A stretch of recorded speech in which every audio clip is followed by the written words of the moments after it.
Halo sahabatku, selamat datang kembali di channel kesayangan kita, Cerita Irfa. Pernahkah kalian membayangkan diusir dari rumah dan dilempar sampah busuk oleh suami sendiri? Pasti sakit sekali rasanya. Tapi tunggu, bagaimana jika di balik perlakuan kejam itu ada rahasia besar? Dan di dalam sampah busuk tersebut tersimpan tabungan 12 miliar rupiah? Hari ini kita akan mendengarkan kisah Frida yang dijamin akan menguras emosi, bikin kalian gregetan, menangis haru, sekaligus tersenyum puas di akhir ceritanya. Sebelum kita masuk ke kisah yang luar biasa ini, pastikan kalian sudah tekan tombol like dan subscribe ya agar tidak ketinggalan cerita-cerita seru lainnya dari Cerita Irfa. Yuk, kita absen dulu hari ini. Tulis nama, asal kota, dan ketik hadir di kolom komentar di bawah. Irfa ingin tahu nih, sahabat-sahabat setia channel ini datang dari mana saja sih? Sudah siap untuk terhanyut dalam ceritanya? Ambil posisi paling nyaman, siapkan camilan kalian, dan mari kita mulai ceritanya sekarang. Pagi itu, suara bantingan benda keras memecah keheningan rumah.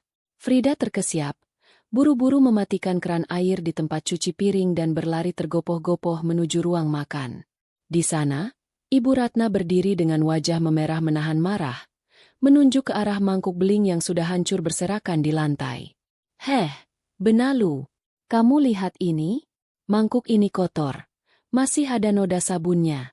Matamu di mana? Hah? Bentak Ibu Ratna lantang hingga suaranya menggema di seluruh ruangan. Frida menunduk dalam, menelan ludah yang terasa pahit. Jantungnya berdebar kencang menahan rasa takut. Maaf, Ibu.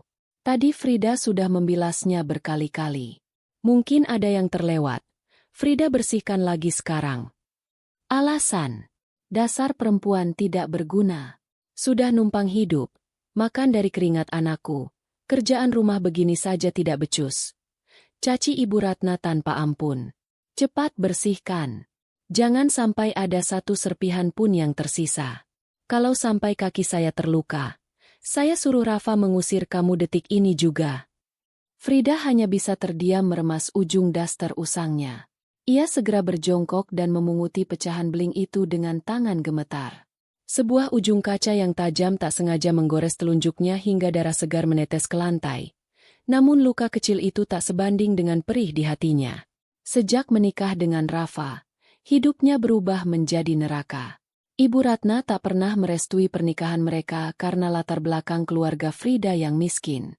Bagi ibu mertuanya itu, Frida hanyalah beban ekonomi, sebuah parasit yang merugikan putranya. Setiap hari, Frida diperlakukan layaknya pelayan tak bergaji di rumah besar itu. Menyapu, mengepel seluruh lantai, memasak, mencuci setumpuk pakaian, hingga menyikat kamar mandi. Semuanya ia kerjakan sendiri tanpa satupun keluhan yang terucap. Namun di mata sang ibu mertua, semua pengorbanan dan lelahnya tak pernah ada harganya sama sekali. Malam harinya, Frida duduk termenung di tepi ranjang, menatap jarum jam dinding yang sudah menunjuk angka 1 dini hari. Hujan turun rintik-rintik di luar jendela. Suara deru mobil yang memasuki garasi membuat napas Frida tertahan. Suaminya akhirnya pulang. Frida segera bangkit dan membuka pintu kamar. Rafa masuk dengan langkah gontai. Jas kerjanya sudah tak beraturan di tangannya, dan wajahnya tampak sangat lelah serta kusut. Tidak ada senyum di bibirnya. Tidak ada sapaan hangat atau pelukan rindu seperti yang dulu selalu ia berikan saat baru pulang bekerja. Mas Rafa baru pulang? Mau Frida buatkan air hangat untuk mandi atau teh hangat, Mas? Tawar Frida lembut, melangkah maju dan mencoba meraih lengan suaminya dengan penuh perhatian. Rafa menepis tangan Frida dengan kasar. Tatapannya begitu dingin, menusuk langsung ke relung jantung Frida. Tidak perlu. Aku capek. Mau tidur. Jangan ganggu aku, ucap Rafa ketus. Pria itu berlalu begitu saja melewati istrinya. Masuk ke kamar mandi dan membanting pintu dengan keras hingga bahu Frida tersentak. Frida berdiri mematung. Air matanya yang sejak tadi mati-matian ditahan akhirnya jatuh menetes melewati pipinya. Ia tidak mengerti ada apa dengan suaminya belakangan ini. Beberapa bulan terakhir, Rafa benar-benar berubah drastis. Pria yang dulu sangat mencintainya, pria yang dulu rela berdebat dengan ibunya sendiri demi bisa menikahinya, kini terasa seperti orang asing yang tak tersentuh. Rafa mulai jarang pulang tepat waktu, sering marah-marah tanpa alasan yang jelas, dan seolah sangat enggan walau hanya untuk menatap wajah Frida sekilas. Frida kembali duduk di tepi ranjang, memeluk kedua lututnya dengan erat. Ia merasa sangat sendirian di tengah rumah yang megah ini. Tak ada satupun tempat untuk bersandar atau sekadar mengadu. Ibu mertuanya membencinya sampai ke ubun-ubun, menganggapnya sampah yang tak pantas berada di sana, sementara suaminya sendiri kini terus membuang muka darinya. Apa salahku, Mas? Kenapa kamu berubah sedingin ini? Kalau ibu membenciku, aku masih bisa menahannya. Tapi kalau kamu yang mulai membenciku, aku harus bertahan untuk siapa lagi di rumah ini? Rintih Frida dalam hati, terisak dalam diam di tengah malam yang terasa semakin dingin dan mencekam. Kesedihan perlahan menelan hatinya, tanpa ia sadari bahwa penderitaan yang sesungguhnya baru saja akan dimulai. Keesokan paginya, suasana di meja makan terasa sangat mencekam. Frida baru saja meletakkan piring berisi nasi goreng hangat ketika Ibu Ratna tiba-tiba melempar sebuah map coklat ke atas meja dengan kasar.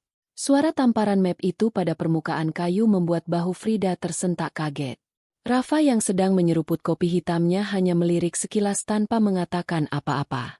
Tanda tangani ini sekarang juga, Frida. Perintah Ibu Ratna dengan nada tinggi. Matanya menatap tajam seolah ingin menelan menantunya itu hidup-hidup.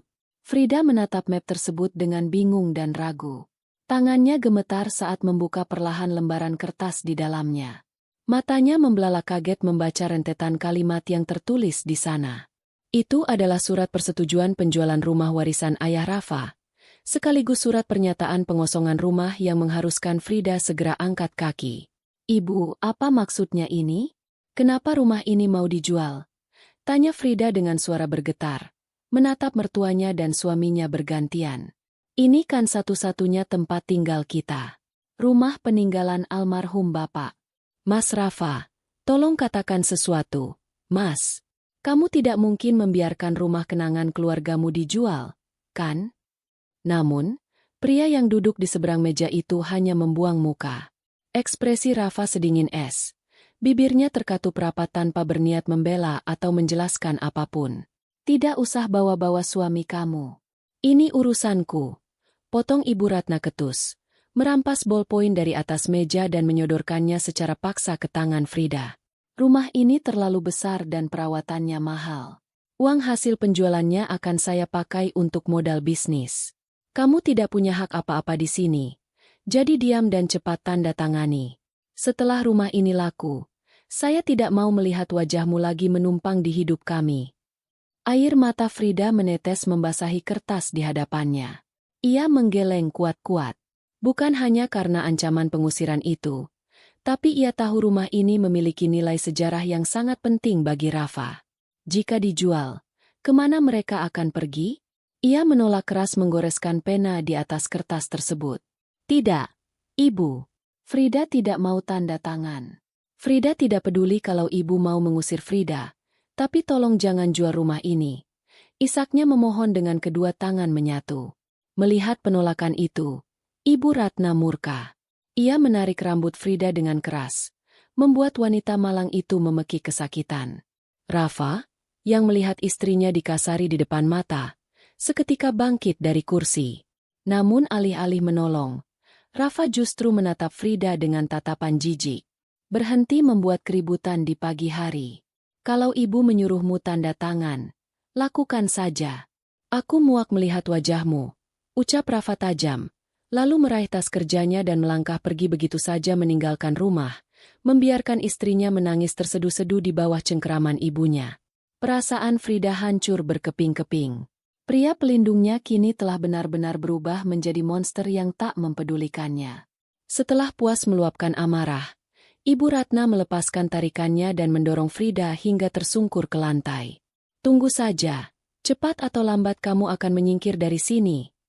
Ancam Ibu Ratna sebelum melangkah pergi meninggalkannya.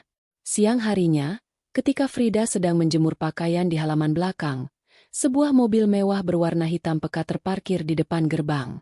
Seorang pria bertubuh tegap, mengenakan setelan jas rapi namun memancarkan aura yang sangat mengintimidasi, turun dari mobil tersebut.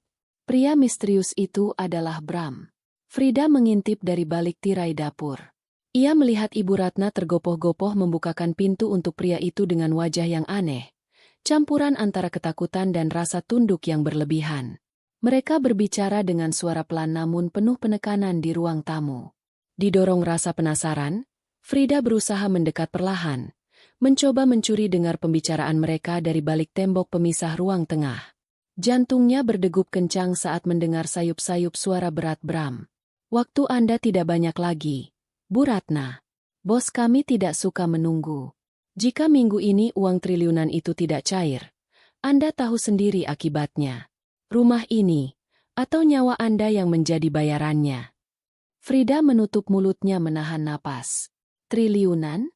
Hutang apa yang sebenarnya menjerat mertuanya itu sampai melibatkan orang-orang yang tampak sangat berbahaya? Sebelum ia bisa mendengar lebih jauh, kakinya tak sengaja menginjak mainan kayu kecil di lantai yang berderit nyaring. Ibu Ratna dan Bram serempak menoleh ke arah lorong. Wajah Ibu Ratna memucat namun sedetik kemudian berubah menjadi kemarahan yang memuncak. Frida tahu, rahasia besar yang baru saja tak sengaja ia dengar ini akan membawanya ke dalam petaka yang jauh lebih mengerikan dari apa yang bisa ia bayangkan selama ini. Malam itu langit seolah ikut merasakan ketegangan yang menyelimuti rumah keluarga Rafa. Hujan turun sangat deras disertai kilat yang menyambar-nyambar. Frida sedang merapikan meja makan ketika terdengar suara gedoran keras dari arah pintu depan, disusul suara pecahan kaca jendela. Belum sempat Frida melangkah, pintu utama ditendang hingga terbuka lebar. Beberapa pria bertubuh kekar dan berwajah bengis merangsek masuk, menginjakan sepatu bot mereka yang basah dan berlumpur ke atas karpet mahal di ruang tamu. Di tengah-tengah mereka, berdirilah Bram dengan tatapan sedingin malaikat maut.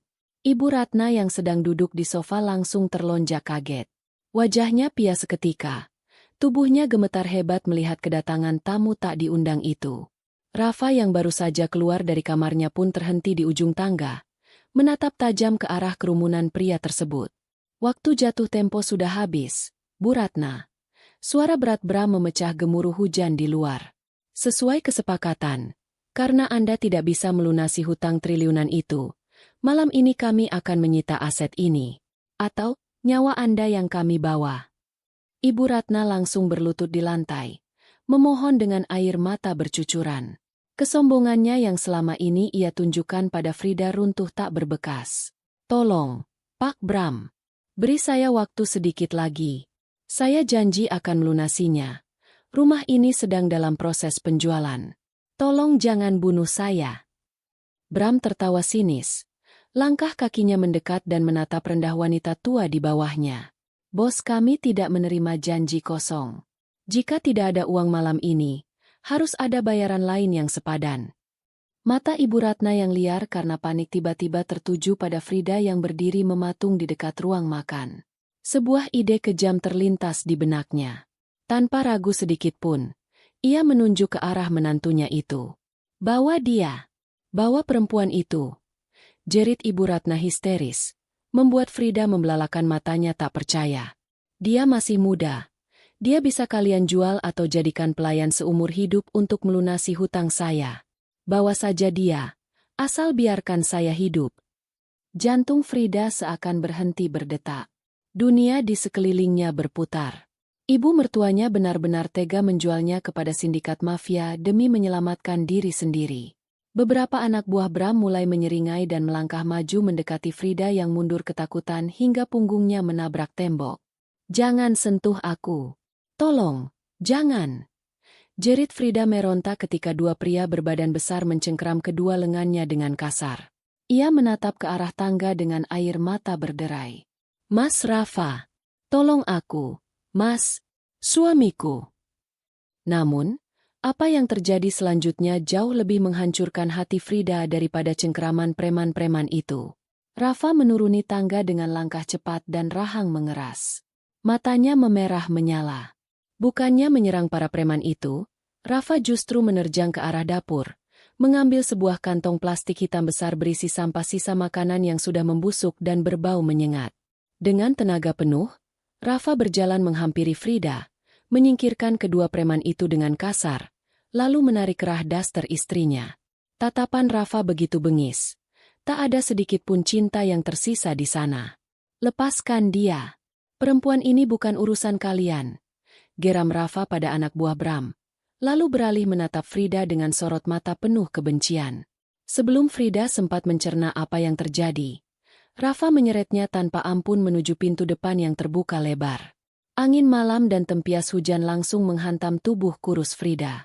Wanita itu menangis histeris, memohon ampun pada suaminya. Namun Rafa sama sekali tidak peduli. Sesampainya di teras, Rafa menghempaskan tubuh Frida hingga wanita itu tersungkur keras ke lantai yang basah. Tepat saat Frida mendongak dengan wajah berurai air mata, Rafa melemparkan kantong plastik hitam yang dibawanya tepat ke wajah Frida. Kantong itu sedikit robek, mengeluarkan bau busuk yang luar biasa menyengat. Dasar benalu beban, pergi dari sini dan bawa sampah itu. Teriak Rafa dengan suara menggelegar, menunjuk ke arah jalanan gelap di luar gerbang. Aku muak melihat wajahmu, perempuan miskin yang tidak tahu diuntung. Mulai malam ini, kamu bukan istriku lagi. Pergi jauh-jauh dari rumahku dan jangan pernah kembali. Brak! Pintu utama dibanting dan dikunci dari dalam, meninggalkan Frida sendirian di bawah guyuran hujan badai. Suara petir menyambar bersamaan dengan tangisan histeris Frida yang pecah malam itu. Hatinya hancur lebur. Martabatnya diinjak-injak hingga tak bersisa. Diusir seperti binatang oleh pria yang paling ia cintai, dan dilempar dengan sampah busuk di hadapan orang-orang jahat. Malam itu, di tengah dinginnya hujan, Frida merasa hidupnya telah benar-benar berakhir. Hujan menderas menghantam tubuh rapuh Frida yang masih bersimpuh di atas aspal jalanan. Dinginnya malah menusuk hingga ke tulang, namun rasa sakit di hatinya jauh lebih menyiksa. Pintu gerbang rumah mewah itu telah tertutup rapat, mengurungnya dalam kegelapan dan keputusasaan yang tak berujung. Frida menangis sejadi-jadinya, meratapi nasibnya yang diusir seperti binatang oleh pria yang paling ia cintai. Dengan langkah gontai dan tubuh menggigil hebat, Frida memaksakan diri untuk berdiri. Pandangannya nanar menatap ke arah kantong plastik hitam berbau busuk yang tergeletak di dekat kakinya.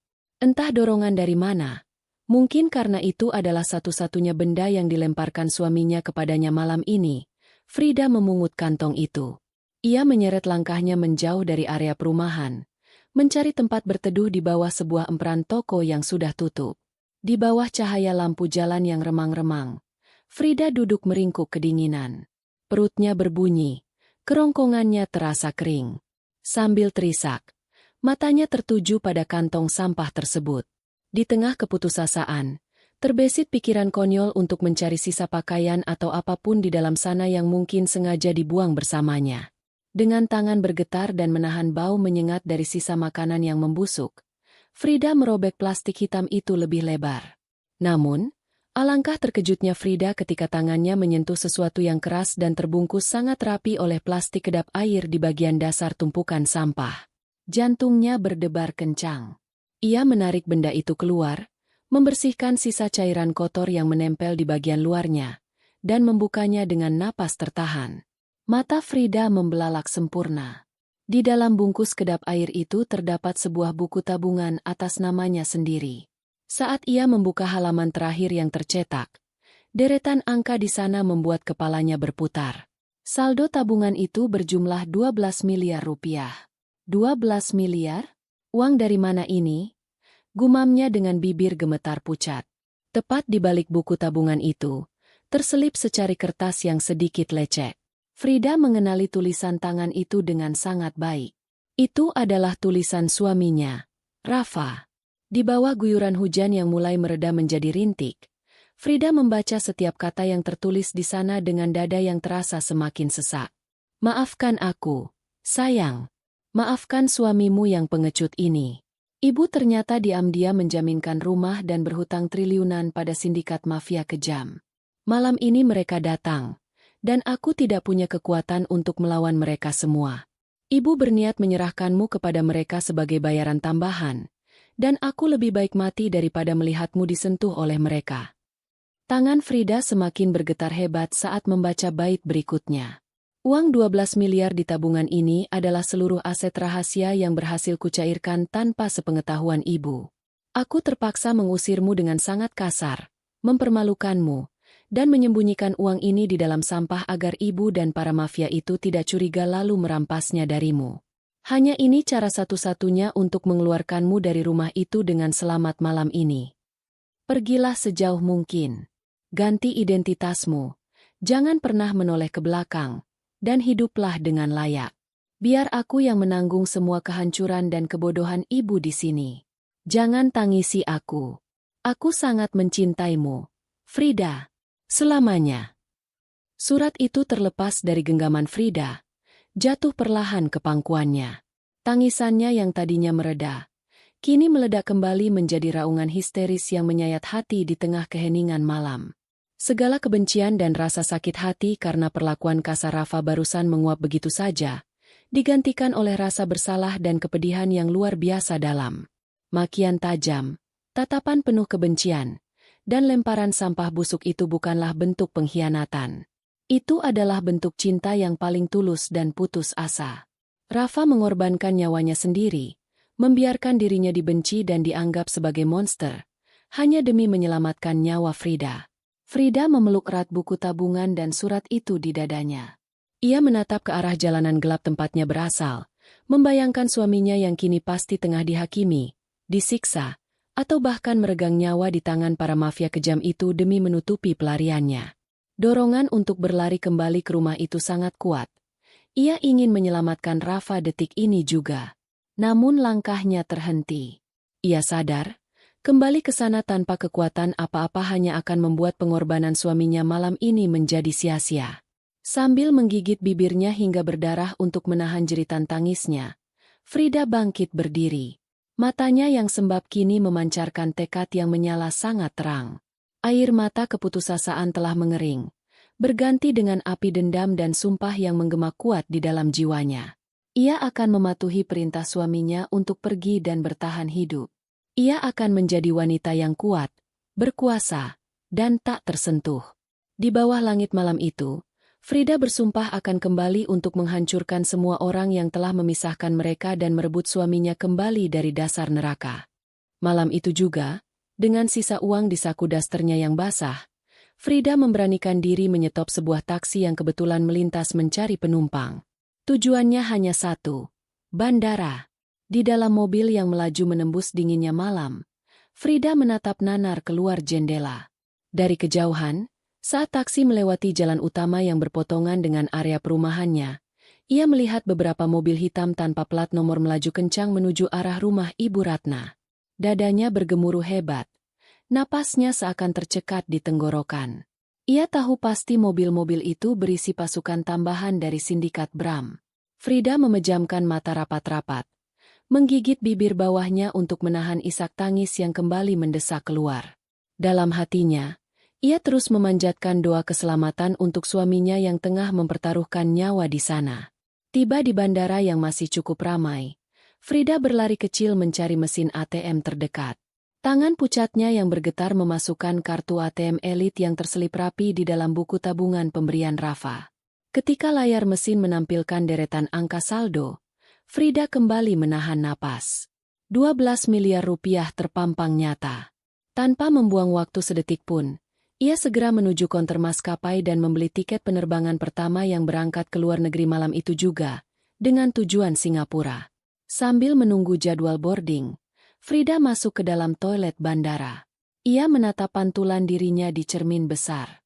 Wajahnya pucat pasi, matanya bengkak kemerahan, rambutnya lepek berantakan, dan pakaiannya kotor berbau tak sedap akibat bungkusan sampah tadi.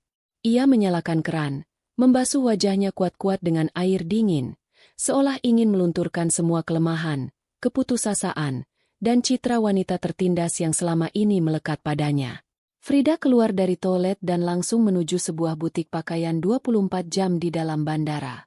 Ia membuang daster usangnya ke tempat sampah, lalu menggantinya dengan mantel elegan dan pakaian bersih yang baru saja ia beli menggunakan sebagian kecil uang tersebut. Penampilannya berubah seketika, namun yang paling berubah adalah sorot matanya. Sorot mata yang dulu selalu menunduk ketakutan, kini menatap tajam ke depan dengan kobaran tekad yang menyala-nyala. Beberapa jam kemudian, Pesawat lepas landas menembus awan gelap. Frida menatap keluar jendela kabin. Bersamaan dengan kerlap-kerlip lampu kota Jakarta yang semakin mengecil dan menghilang dari pandangan, ia mengubur dalam-dalam sosok Frida, si menantu buangan yang lemah dan mudah diinjak-injak. Mulai detik ini, ia berjanji akan menjadi wanita dari baja. Ia akan mengubah identitasnya, menghapus seluruh jejak masa lalunya agar sindikat Bram tidak bisa melacak keberadaannya. Setibanya di Singapura, Frida tidak memiliki waktu untuk bersantai atau meratapi nasib. Uang 12 miliar itu adalah harga dari darah dan nyawa suaminya. Ia tidak akan menyia-nyiakannya sepeser pun. Berbekal kecerdasan dan ketekunan yang dulu selalu diremehkan oleh ibu mertuanya, Frida mulai mempelajari dunia bisnis, pasar saham, dan investasi global. Di dunia bisnis asing yang kejam dan tak kenal ampun, ia memperkenalkan dirinya dengan identitas baru. Ia membuang nama lamanya dan membangun koneksi dengan para taipan serta pengusaha besar. Ia merintis sebuah perusahaan investasi dari nol, mempertaruhkan modalnya dengan perhitungan matang dan insting yang mematikan. Bulan berganti tahun. Waktu terus berjalan tanpa henti. Uang belasan miliar itu perlahan tapi pasti berlipat ganda menjadi ratusan miliar, hingga menyentuh angka triliunan rupiah berkat keputusannya yang selalu tepat sasaran. Frida bekerja siang dan malam seperti orang gila. Setiap kali rasa lelah yang amat sangat menghampiri dan hampir membuatnya menyerah, bayangan wajah Rafa yang menatapnya dengan penuh cinta dari balik kalimat di surat usang itu kembali muncul. Bayangan suaminya yang rela dilempar ke neraka demi menyelamatkannya selalu berhasil membakar semangatnya hingga menyala terang kembali. 5 tahun telah berlalu. Frida menata ulang seluruh hidupnya. Ia bukan lagi perempuan yang menangis di bawah guyuran hujan. Kini ia menjelma menjadi sosok wanita elegan yang berwibawa, sangat dihormati, dan ditakuti di kalangan konglomerat Asia. Ia mengenakan pakaian rancangan desainer ternama, diiringi oleh pengawal pribadi, dan memiliki kekuasaan yang bisa menghancurkan bisnis siapa saja hanya dengan satu jentikan jari. Berdiri di depan jendela kaca ruang kantornya yang berada di lantai tertinggi sebuah gedung pencakar langit, Frida menatap pemandangan kota dengan senyum dingin. Persiapannya sudah matang. Kerajaannya sudah terbangun kokoh. Sang menantu buangan itu kini telah bertransformasi menjadi predator puncak, dan sekarang, tiba saatnya untuk pulang ke Jakarta. Pesawat jet pribadi itu mendarat mulus di landasan pacu Bandara Halim Perdana Kusuma. Frida melangkah turun dengan kacamata hitam yang membingkai wajah cantiknya yang kini tampak tegas dan berwibawa. Mantel sutra berwarna krem yang ia kenakan berkibar ditiup angin, menutupi lekuk tubuhnya yang kini memancarkan aura kemewahan. Di belakangnya, 2 orang asisten pribadi dan 4 orang pengawal bertubuh tegap mengikuti dengan langkah serempak. Sebuah mobil sedan mewah keluaran terbaru sudah menunggu di pintu keluar. Supir berseragam rapi membukakan pintu untuknya dengan sangat hormat. Frida masuk ke dalam kabin mobil yang kedap suara, lalu menyandarkan punggungnya ke kursi kulit yang empuk. Namun, pikirannya sama sekali tidak tenang. Jantungnya berdegup kencang seiring dengan pemandangan kota Jakarta yang mulai terlihat di balik jendela. Kota ini adalah tempat di mana ia pernah dihancurkan, dan kota ini pula yang akan menjadi saksi kebangkitannya. Berikan laporannya, ucap Frida dingin tanpa menoleh ke arah asisten pribadinya yang duduk di samping. Sang asisten segera menyerahkan sebuah tablet digital. Madam, sesuai instruksi Anda, kami telah melacak sisa-sisa aset keluarga Rafa. Rumah lama di pinggiran kota itu sudah berpindah tangan berkali-kali dan sekarang menjadi bangunan terbengkalai yang sedang dalam sengketa. Dan mengenai Ibu Ratna. Asisten itu terhenti sejenak, membuat Frida menolehkan wajahnya dengan sorot mata tajam. Lanjutkan, desaknya. Ibu Ratna dinyatakan bangkrut total setahun setelah kepergian Anda. Semua perhiasan, simpanan, dan asetnya disita oleh kelompok Bram. Setelah itu, keberadaannya tidak menentu. Beberapa saksi mengatakan ia terlihat di daerah kumuh, namun posisinya sering berpindah-pindah karena masih dikejar oleh sisa-sisa anak buah Bram untuk hutang yang mustahil bisa ia bayar. Frida mengepalkan tangannya hingga kuku-kukunya memutih. Lalu bagaimana dengan suamiku? Bagaimana dengan Rafa? Suara Frida sedikit bergetar saat menyebut nama pria itu, meski ia berusaha keras menyembunyikannya. Asistennya tampak ragu. Mengenai Tuan Rafa, datanya sangat minim, Madam. Setelah malam pengusiran itu, ia seolah ditelan bumi. Tidak ada catatan rumah sakit, kepolisian, atau bahkan catatan kematian atas namanya. Namun, ada laporan mengenai seorang pekerja paksa yang terus dipindahkan dari satu gudang ke gudang lain oleh sindikat Bram. Kami menduga, Bram sengaja menyekapnya agar hutang Ibu Ratna bisa terus berbunga dan dijadikan alasan untuk memeras aset tersembunyi yang mungkin masih ada. Mata Frida menyipit penuh dendam. Bram benar-benar iblis. Ia tidak hanya menghancurkan hidup mertuanya, tapi juga menjadikan suaminya sebagai sandera abadi. Selama 5 tahun ini, Frida telah membangun jaringan intelijen yang kuat. Ia kembali bukan hanya dengan uang triliunan, tapi juga dengan rencana strategis untuk meruntuhkan seluruh imperium bisnis ilegal milik Bram. Persiapkan pertemuan dengan para pemegang saham utama di perusahaan konstruksi milik Bram besok pagi. Aku ingin membeli seluruh hutang dan saham mereka secara diam-diam. Kita akan memancing tikus itu keluar dari lubangnya. Perintah Frida dengan nada bicara yang sangat tenang namun mematikan. Sore itu, mobil Frida membelah kemacetan menuju sebuah pusat perbelanjaan mewah di tengah kota. Ia butuh udara segar untuk menenangkan pikirannya sebelum memulai perang besar ini. Namun, saat mobilnya berhenti di lampu merah tepat di depan sebuah gang sempit yang kotor, matanya menangkap sebuah pemandangan yang membuatnya terpaku. Di sudut gang itu, di antara tumpukan sampah yang mengeluarkan aroma tidak sedap, terlihat seorang wanita tua dengan rambut putih yang acak-adakan. Pakaiannya compang-camping dan tubuhnya sangat kurus, hampir menyerupai kerangka. Wanita tua itu sedang berebut sebuah bungkusan plastik sisa makanan dengan seekor kucing liar. Frida menurunkan kaca mobilnya perlahan. Ia memperhatikan wajah wanita tua itu dari kejauhan. Meskipun sudah keriput dan penuh noda kotoran, Frida tidak akan pernah melupakan garis wajah itu. Wajah yang dulu selalu menatapnya dengan penuh kebencian. Wajah yang dulu berteriak memerintahnya seperti pelayan, dan wajah yang dengan teganya menjualnya kepada mafia demi nyawanya sendiri. Itu adalah Ibu Ratna. Frida menatap pemandangan itu tanpa ekspresi. Tidak ada rasa iba, tidak ada pula rasa puas yang berlebihan. Hanya ada kekosongan yang dingin. Bagaimana roda kehidupan berputar begitu tragis. Wanita yang dulu sangat mengagungkan kemewahan dan memandang rendah orang miskin, kini justru harus mengais sisa makanan dari tempat yang paling ia benci. Madam, lampu sudah hijau. Apakah kita lanjut ke mal? Tanya supirnya memecah keheningan. Frida menarik nafas panjang, lalu menaikkan kembali kaca mobilnya. Lanjutkan perjalanan. Biarkan dia di sana. Waktunya belum tiba untuk dia menyadari siapa yang baru saja melintas di depannya. Mobil mewah itu melaju pergi, meninggalkan Ibu Ratna yang masih sibuk mengais sampah, tidak menyadari bahwa menantu yang dulu ia buang dan ia lempari sampah busuk, kini telah kembali sebagai penguasa yang memegang kendali atas sisa hidupnya. Perang ini baru saja dimulai, dan Frida tidak akan berhenti sampai semua orang membayar harganya dengan adil. Keesokan paginya, Frida berdiri di depan cermin besar di kamar hotel presidensialnya. Ia mengenakan setelan blazer berwarna merah marun yang tajam, melambangkan keberanian dan dominasi.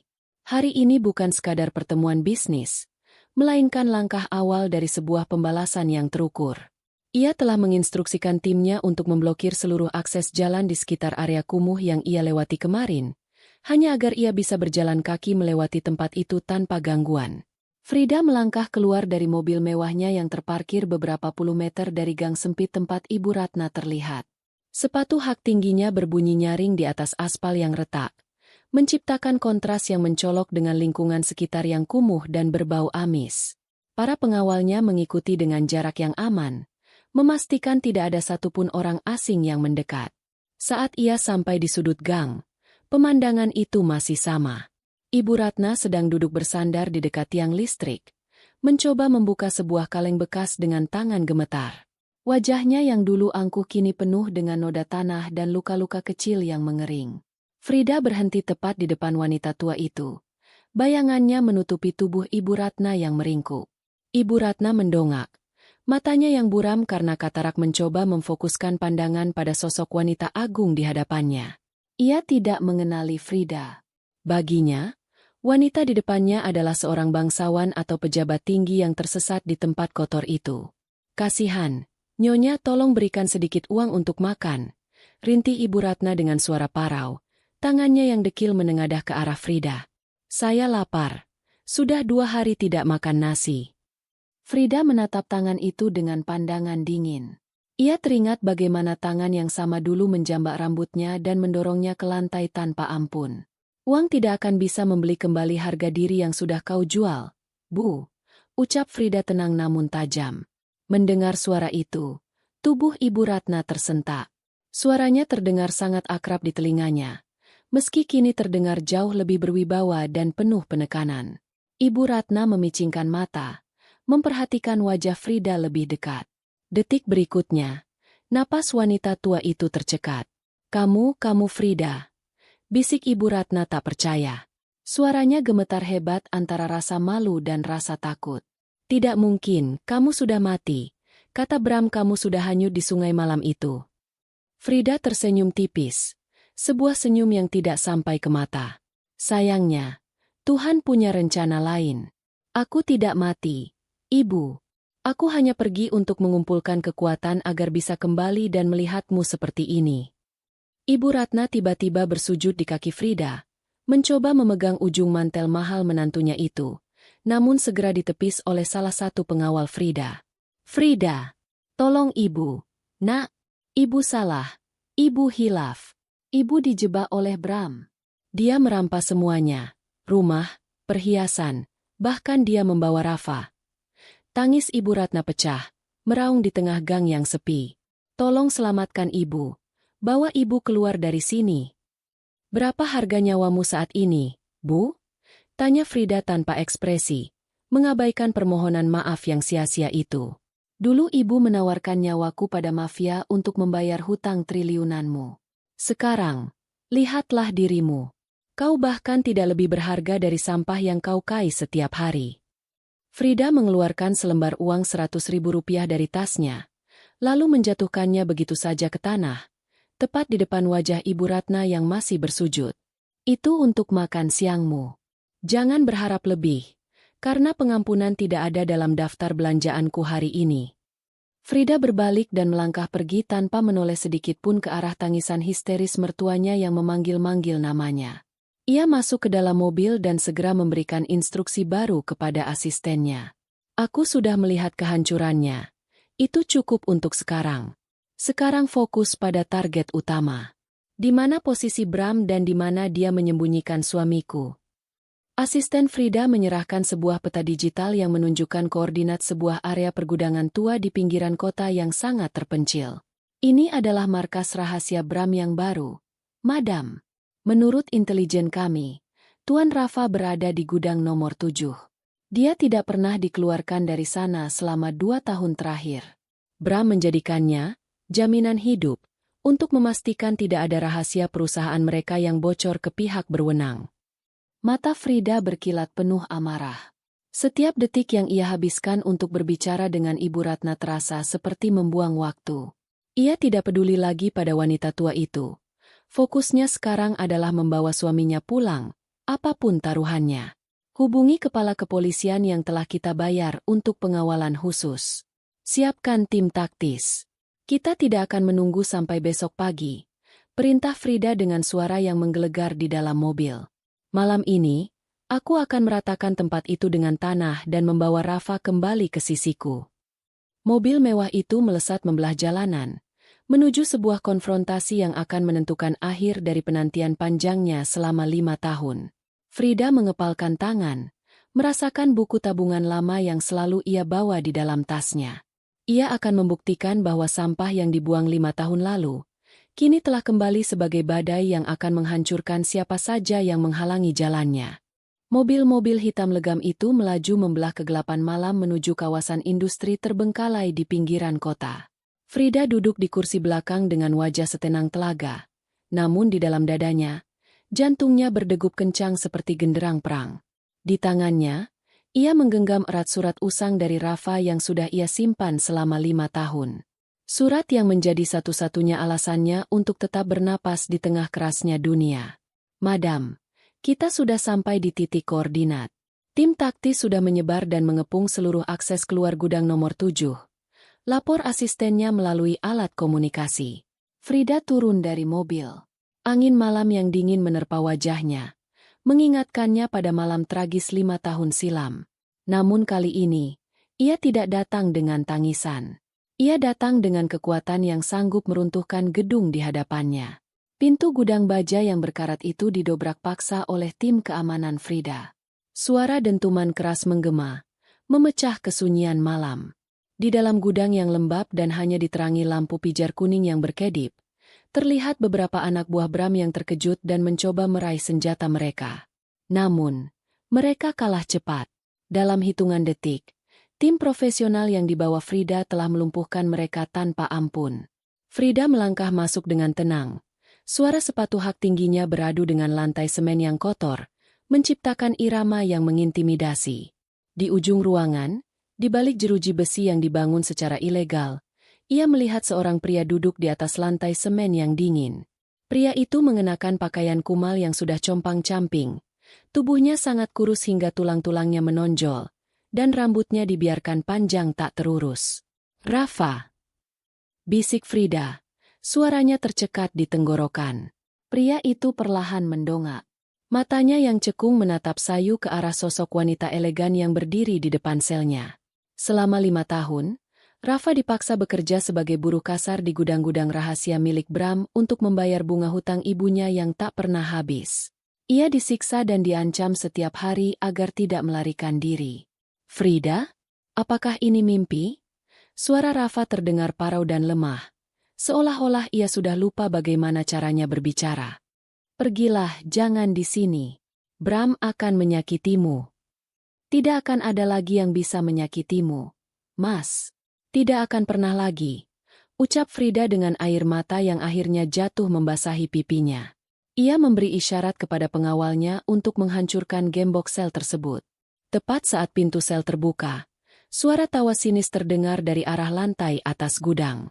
Bram muncul dari kegelapan, memegang sebuah cerutu di tangannya dengan wajah yang tampak tidak terganggu sama sekali, meski anak buahnya sudah dilumpuhkan.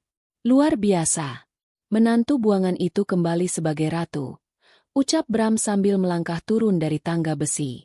"Aku akui, aku meremehkanmu 5 tahun lalu. Aku pikir kamu sudah mati di selokan. Tapi ternyata kamu cukup pintar untuk mengelola uang 12 miliar itu." Frida menghapus air matanya dan berbalik menghadap Bram. Sorot matanya berubah menjadi sedingin es. 12 miliar itu adalah uang darah suamiku, Bram. Dan sekarang, aku datang untuk menagih bunganya. Bram tertawa terbahak-bahak. "Menagih bunga? Kamu pikir dengan uang dan beberapa pengawal kamu bisa menghentikanku? Aku punya hukum di kantongku, dan aku punya ribuan orang yang siap mati untukku." "Benarkah?" Frida mengangkat tangan kanannya, memberikan kode kepada asistennya. "Mulai detik ini, seluruh aset perbankanmu di luar negeri telah dibekukan. Perusahaan konstruksimu telah dinyatakan pailit oleh pengadilan karena bukti pencucian uang yang aku kirimkan ke pusat pagi tadi. Dan saat ini, polisi dari markas besar sedang menuju ke sini untuk menjemputmu atas kasus penyekapan dan perdagangan manusia." Wajah Bram yang tadinya penuh kemenangan tiba-tiba memucat. Ia mencoba merogoh ponsel di sakunya, namun ponsel itu sudah tidak memiliki sinyal. Frida telah memasang alat pengacak sinyal di seluruh area tersebut. "Kamu menghancurkan bisnisku," geram Bram. Wajahnya memerah penuh amarah. Ia mencabut sebuah pistol dari balik jasnya dan mengarahkannya tepat ke kepala Frida. "Madam, awas!" teriak para pengawal Frida yang langsung mengepung Bram dengan senjata lengkap. Frida sama sekali tidak bergeming. Ia melangkah maju, mendekati moncong pistol yang diarahkan Bram ke keningnya. Tidak ada rasa takut sedikit pun di matanya. "Tarik pelatuknya jika kamu berani, Bram. Tapi ingat, satu peluru yang keluar dari senjatamu akan menjadi tiket gratis bagimu untuk membusuk di sel paling bawah di negeri ini selamanya. Semua hartamu sudah habis. Kamu bukan lagi siapa-siapa." Tangan Bram gemetar. Keangkuhannya runtuh saat ia menyadari bahwa wanita di hadapannya bukan lagi Frida yang lemah. Frida telah menjadi predator yang jauh lebih cerdik dan berkuasa darinya. Di tengah keputusasaannya, suara sirine polisi mulai terdengar mendekat. Lampu merah dan biru berputar menghiasi dinding gudang. Frida mengabaikan Bram yang kini disergap oleh pihak kepolisian. Ia segera berlari ke dalam sel dan memeluk tubuh lemah Rafa yang masih terduduk lemas. Ia tidak peduli dengan bau keringat atau debu yang menempel di tubuh suaminya. Ia hanya ingin merasakan detak jantung pria yang telah mengorbankan segalanya demi dirinya. Kita pulang, Mas. Kita pulang ke rumah kita yang sebenarnya.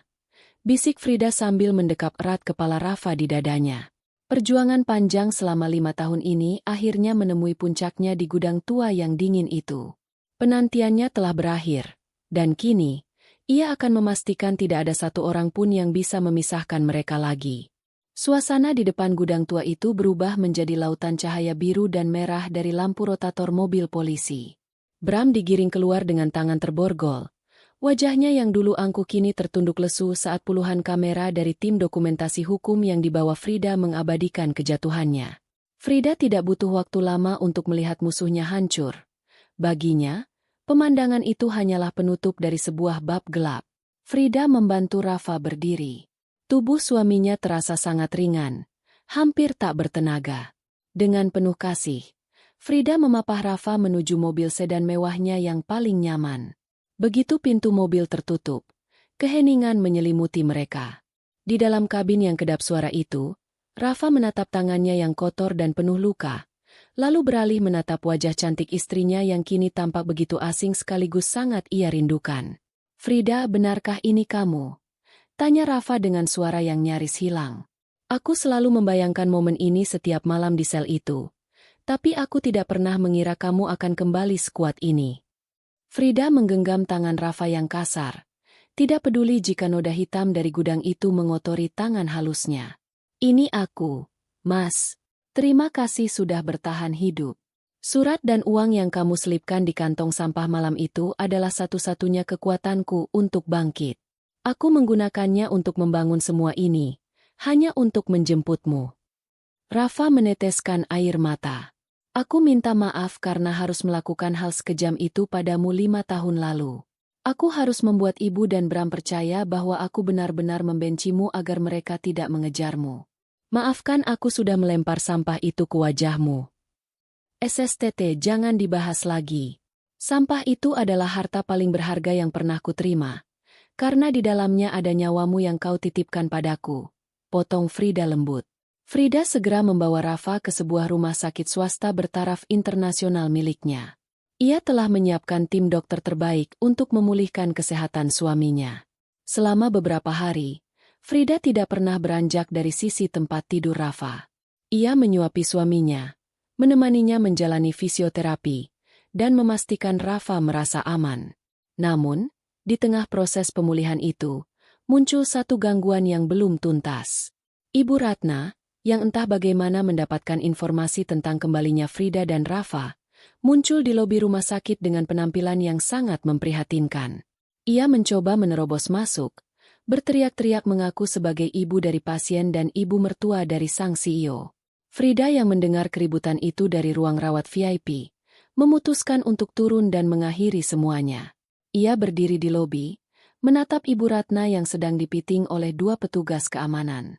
Wanita tua itu tampak sangat kurus, wajahnya penuh keriput, dan bau keringat menyengat tercium dari pakaiannya yang kumal. "Frida, tolong, Nak, biarkan ibu melihat Rafa. Ibu rindu anak ibu," teriak Ibu Ratna begitu melihat Frida. "Ibu tahu ibu salah, tapi ibu ini tetap ibunya Rafa. Ibu berhak ikut kalian hidup mewah lagi. Ibu janji akan jadi orang baik." Frida melangkah mendekat, memberikan isyarat agar petugas keamanan sedikit melonggarkan pegangan mereka, namun tetap waspada. "Ibu merindukan Rafa? Atau ibu merindukan kenyamanan yang bisa Rafa dan aku berikan?" tanya Frida dengan nada datar yang menusuk. "Tentu saja ibu sayang kalian berdua. Ibu sudah tidak punya siapa-siapa lagi. Frida, rumah sudah disita. Ibu tidur di jalanan. Tolonglah, ampuni ibu," rintih Ibu Ratna sambil mencoba berlutut di lantai rumah sakit yang mengkilap. Frida menatap mertuanya dengan pandangan kosong. Dulu, ibu tidak menganggapku manusia. Ibu menjualku, menantu ibu sendiri, kepada mafia untuk membayar hutang judi dan gaya hidup ibu. Bahkan ibu membiarkan anak kandung ibu sendiri disekap selama 5 tahun tanpa pernah mencoba menyelamatkannya. Sekarang, setelah melihat kami berada di atas, ibu datang meminta ampun. Ibu hilaf. Frida, ibu dijebak. Cukup, Bu. Aku sudah menyiapkan sebuah tempat untuk ibu, ucap Frida. Ia memberikan sebuah alamat kepada asistennya. Antarkan dia ke panti jompo di pinggiran kota. Aku sudah membayar biaya perawatannya di sana seumur hidup. Ibu akan mendapatkan makan 3 kali sehari dan tempat tidur yang layak. Tapi jangan harap ibu bisa menginjakan kaki di rumahku atau bertemu dengan Rafa lagi. Apa? Panti jompo? Kamu tega membuang mertuamu ke sana? Jerit Ibu Ratna tidak terima. Aku ingin tinggal di rumah mewahmu. Aku ingin pelayan. Frida mendekatkan wajahnya ke telinga Ibu Ratna, berbisik dengan suara yang hanya bisa didengar oleh wanita tua itu. Seharusnya ibu bersyukur aku tidak menjebloskan ibu ke penjara bersama Bram atas kasus perdagangan orang. Panti jompo adalah kemurahan hati terakhirku. Pergilah sekarang, sebelum aku berubah pikiran dan membiarkan ibu membusuk di jalanan lagi. Ibu Ratna terdiam 1000 bahasa. Wajahnya pucat pasi menyadari bahwa otoritasnya telah mati total. Petugas keamanan segera menyeretnya keluar menuju mobil yang akan membawanya ke panti jompo. Frida menarik napas panjang, merasa sebuah beban berat baru saja terangkat dari pundaknya. Ia kembali ke ruang rawat Rafa. Suaminya sudah duduk tegak di tempat tidur, menatap ke arah jendela yang menampilkan pemandangan kota. Rafa menoleh dan tersenyum saat melihat istrinya masuk. Ia tidak bertanya tentang ibunya. Ia tahu persis apa yang telah terjadi dan ia mendukung keputusan Frida. Bagi mereka, masa lalu yang beracun itu harus diputus agar mereka bisa mulai melangkah ke babak terakhir hidup mereka dengan tenang. 1 bulan telah berlalu sejak badai besar itu mereda. Pagi ini, matahari bersinar sangat cerah, memantulkan cahayanya di atas permukaan kolam renang sebuah menshan mewah di pinggiran Jakarta. Menshan itu berdiri megah, dikelilingi taman hijau yang luas dan dijaga ketat oleh sistem keamanan paling canggih, jauh dari kebisingan kota dan bayang-bayang masa lalu yang kelam. Rafa berdiri di teras lantai 2, menghirup udara pagi yang segar. Tubuhnya sudah jauh lebih segar, berat badannya perlahan kembali normal, dan binar matanya yang dulu hilang kini telah kembali. Ia mengenakan kemeja linen putih yang bersih, tampak sangat kontras dengan sosok kurus kering yang meringkuk di sel gudang beberapa waktu lalu. Frida melangkah mendekat, membawakan secangkir teh hangat untuk suaminya. Ia memeluk Rafa dari belakang, menyandarkan kepalanya di punggung kokoh pria yang pernah membuangnya demi cinta itu. Tidak ada lagi beban di pundak mereka. Tidak ada lagi ketakutan akan kejaran mafia atau cacian mertua. Semuanya sudah selesai, Mas, bisik Frida lembut. Pengacara kita baru saja mengabarkan bahwa Bram dijatuhi hukuman penjara seumur hidup tanpa remisi. Seluruh asetnya yang tersisa telah disita negara, dan jaringan bisnis ilegalnya sudah habis tak bersisa. Rafa membalikan badannya, menggenggam jemari Frida dan menciumnya dengan takzim. Aku masih sering merasa ini semua seperti mimpi. Sayang, 5 tahun aku di dalam kegelapan. Hanya bayangan wajahmu yang membuatku tetap ingin bangun setiap pagi. Aku bangga padamu. Kamu bukan lagi Frida yang dulu aku lindungi. Kamu adalah pelindungku sekarang. Frida tersenyum kecil. Kita saling melindungi, Mas. Sekarang, saatnya kita menikmati hidup yang sebenarnya. Di tempat lain, di sebuah panti jompo yang tenang di pinggiran kota, Ibu Ratna duduk di kursi roda menatap taman tanpa ekspresi. Tidak ada lagi perhiasan emas di lehernya. Tidak ada lagi daster sutra mahal. Ia hanya mengenakan seragam panti yang sederhana. Sesekali ia meracau, memanggil nama Rafa dan meminta pelayan membawakannya teh. Namun tidak ada yang datang kecuali petugas panti yang memberinya obat dengan wajah datar. Ia memiliki tempat berteduh dan makanan. Namun ia kehilangan satu hal yang paling berharga. Kasih sayang dari anak dan menantunya yang telah ia hianati. Kembali ke menshan, Frida mengajak Rafa masuk ke dalam ruang kerjanya yang baru. Di sana, di dalam sebuah bingkai kaca yang sangat indah dan terhormat, terpajang secari kertas lecek yang sudah mulai menguning dan sebuah buku tabungan lama yang sampulnya sedikit lecet. Kenapa kamu memajang itu, Frida? Itu pengingat masa-masa paling pahit dalam hidup kita, tanya Rafa heran. Frida menatap bingkai itu dengan penuh rasa syukur. Kertas ini bukan pengingat luka, Mas. Ini adalah pengingat bahwa di titik terendah sekalipun, cinta bisa memberikan kekuatan yang mustahil. Tanpa lemparan sampah busuk darimu dan catatan kecil ini, aku tidak akan pernah menjadi wanita yang berdiri di depanmu hari ini. Ini adalah monumen kemenangan kita. Hari itu, Frida memutuskan untuk menutup semua berkas masa lalunya. Ia mendirikan sebuah yayasan bantuan hukum dan rehabilitasi untuk wanita-wanita yang menjadi korban kekerasan dan penindasan keluarga, sebuah tempat yang ia beri nama Rumah Cahaya Frida. Ia ingin menggunakan kekuasaan dan harta triliunannya untuk memastikan tidak ada lagi wanita yang harus mengalami penderitaan seperti yang pernah ia rasakan. Sore harinya, mereka berdua duduk di taman, menatap matahari terbenam yang berwarna jingga keemasan. Rafa merangkul bahu Frida, dan untuk pertama kalinya setelah bertahun-tahun, mereka tertawa lepas tanpa beban. Perjalanan yang dimulai dari air mata di bawah guyuran hujan dan aroma sampah busuk, kini berakhir dengan kebahagiaan yang tak ternilai harganya. Mereka membuktikan bahwa sekeras apapun dunia mencoba menghancurkan seseorang, ketulusan hati dan tekad untuk bangkit akan selalu menemukan jalannya menuju kemenangan. Pesan moral: kejahatan dan keserakahan mungkin bisa menang untuk sesaat, namun ketulusan cinta dan pengorbanan yang sejati akan selalu menemukan jalan untuk membalikkan keadaan. Jangan pernah meremehkan orang yang sedang berada di bawah, karena roda kehidupan terus berputar, dan karma akan selalu datang tepat pada waktunya bagi mereka yang menabur luka.